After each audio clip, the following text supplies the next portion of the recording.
Welcome. Today we're going to be talking about something our culture often tries to rush past, something we medicate, avoid, or pretend to get over, but something Disney, in its deepest stories, treats with startling reverence: grief. Not as a problem to solve, but as a teacher to sit with, not as a trauma to survive, but as a guide to follow.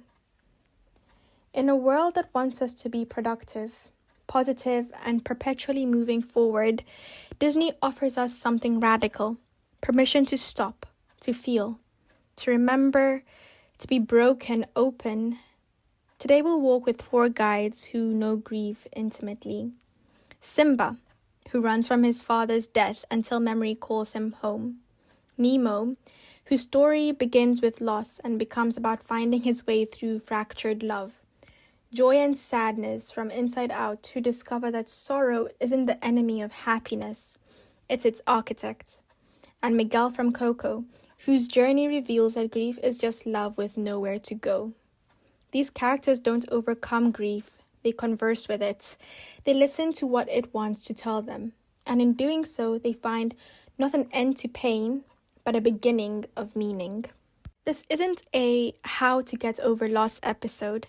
This is a how to be with loss conversation, how to let grief become a compass rather than a cage. So light a candle if you have one, settle in, and let's listen to what Disney's Sorrows wants to teach us. We begin on the sun-baked savannah, where a young lion prince experiences what many of us do when loss strikes. He runs. Simba doesn't just lose his father, he witnesses his death. He carries not only grief, but guilt, and his solution? To disappear, to adopt a new identity. Hakuna Matata. No worries, no past, no pain. This is grief as exile, the belief that to survive the pain, you must leave yourself behind, that to stop hurting, you must stop remembering. But Disney does something profound here. It doesn't let Simba stay in exile. It sends Rafiki, the wise, crazy, spiritual guide, to remind him, the past can hurt, but the way I see it, you can either run from it or learn from it. Simba teaches us grief denied doesn't disappear. It just goes underground, where it shapes you from the shadows. Healing begins not when you forget, but when you remember with love instead of guilt.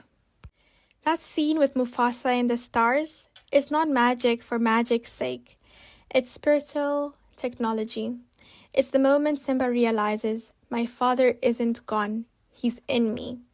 His memory isn't a ghost to haunt him, it's a compass to guide him. Talking to those who you've lost. Ancestral conversation, not as denial but as dialogue. Asking, what would they want for me? How can I carry their love forward? But when grief isn't about running away, what about a love so fractured by loss that it becomes a cage? Now we dive deep into the ocean, to a story that begins with a massacre. Nemo's story starts before he's even born, with the death of his mother and all his siblings. He enters the world into his father's, Marlin's, trauma. Marlin's grief doesn't make him run, it makes him cling. His love for Nemo is real, but it's shaped by terror. All the water in the world couldn't keep coral safe, so he'll try to keep Nemo safe by never letting him leave. This is grief as overprotection. Love so afraid of another loss that it becomes a prison. But here's Disney's wisdom. The ocean that took also gives. It's in the vast, dangerous, beautiful open water that Nemo discovers his courage. And it's in losing Nemo that Marlin learns to trust life again. Nemo's journey teaches us sometimes grief needs to be carried into the current. Sometimes healing requires swimming through the very thing that terrifies you. That beautiful moment when Marlin tells Nemo about his mother, I look at you and I'm home. That grief is transformed. Not I lost everything, but what remains is everything. The spiritual practice from Finding Nemo, carrying grief into the current, not avoiding the places that scare you, but going there with your loved ones, understanding that safety isn't in never risking loss, but in loving fully despite the risk. But what about when grief isn't about a person you've lost, but about a version of yourself you've had to leave behind? Now we travel into the mind of an 11-year-old girl named Riley, where emotions are characters and the most misunderstood one is about to become the most important. Joy believes her job is to keep Riley happy, always, forever. She sees sadness as a glitch, a problem, something to be contained, controlled, quarantined. But Disney does something revolutionary here. It makes sadness the hero. When Riley loses her home, her hockey team, her childhood, Joy tries to preserve only happy memories, but sadness knows something Joy doesn't. Some memories need to be touched with blue to be healed. The core revelation of this movie is the core memory that turns blue, the Minnesota team memory. It becomes more precious, not less, when sadness touches it, because now it holds the full truth. I miss home, and that's okay. Joy and sadness teach us that grief isn't the opposite of joy. It's its deepening. True happiness isn't the absence of sorrow. It's the capacity to hold both. Bing Bong's fading, that's one of the most profound depictions of grief in animation history. Joy lets herself be sad. She realizes sometimes you have to mourn what's ending to make space for what's beginning. The spiritual practice from inside out is letting sadness do its work, not rushing to fix grief, not pathologizing normal human sorrow, understanding that sometimes some things should make us sad, that sadness is how we know what matters. But what about a culture that doesn't see grief as pathology, but as sacred dialogue? Now we cross to the land of the dead, not as a place of horror, but of celebration, where grief isn't something to get over, but a bridge to walk across. Miguel's story begins with a different kind of grief, generational silence. His great-grandmother, Mama Coco, is fading because her father was erased from memory. This is the grief of forgetting, the grief of stories untold. The Day of the Dead isn't about mourning death, it's about celebrating life, the life that continues in memories. Ofrendas aren't altars of loss, they're tables of ongoing conversation. Remember me, Hector sings, not as a plea for fame, but as a prayer for existence. In the world of Coco, you die twice, once when your heart stops, and again when your name is spoken for the last time. Miguel teaches us that grief isn't passive, it's active remembrance. It's saying their name, telling their stories, playing their music, setting their place at the table. That final scene where Miguel sings to Mama Coco and she remembers, that's not just plot resolution. It's spiritual resuscitation. It's memory calling memory back to life. Building your ofrenda, creating daily rituals of remembrance, speaking the names of those you've lost, understanding that grief is just love preserving its objects. We have 4 different griefs, 4 different teachers, but one unifying truth. So how do we practice this? How do we let grief guide rather than paralyze? Disney gives us tangible spiritual practices. 1. Rafiki's reflection. Create a stargazing ritual. Look at photos. Talk to your loved one.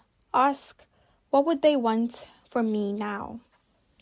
2. Marlin's release from Nemo. Identify one way grief is making you cling too tight.